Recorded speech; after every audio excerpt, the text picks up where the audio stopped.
আমাদের অনতিবিলম্বে এই সহায়তার সুপারিশ মসজিদে নিয়োগ দিতে হবে।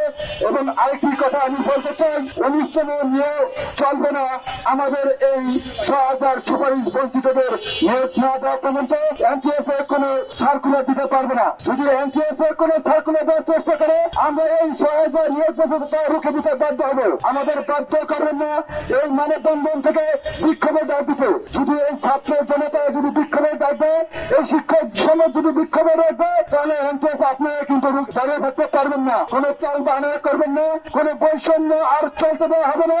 এই বৈষম্য অবসান চাই এবং কোন 19তম নিয়োগ সার্কুলার দেওয়া হবে না। আমাদের এই সহায়তা বঞ্চিতদের আগে নিয়োগ দেওয়া হবে। প্রত্যেকটা আগামী সেপ্টেম্বর পর্যন্ত শূন্যপদ যোগ করে আমাদের প্রত্যেকের শূন্যপদ, প্রত্যেকের সাবজেক্টের প্রত্যেকটা বিষয় যতজন সুপারিশ আছেন সকলে নিয়োগ দিতে হবে। বাকি আছে 300, শূন্যপদ যোগ করবেন 100, 200 আবার বঞ্চিত হবে। এই ধরনের টাল বাহানা শুরু করবেন না। আমাদের প্রত্যেকটা সাবজেক্ট ওই আপনার হিসাব করতে হবে কতজন শূন্য পদে, কতজন শিক্ষক পাশ করে, কতজন আপনারা সংগ্রহ করে আমাদের নিয়োগ দিবেন।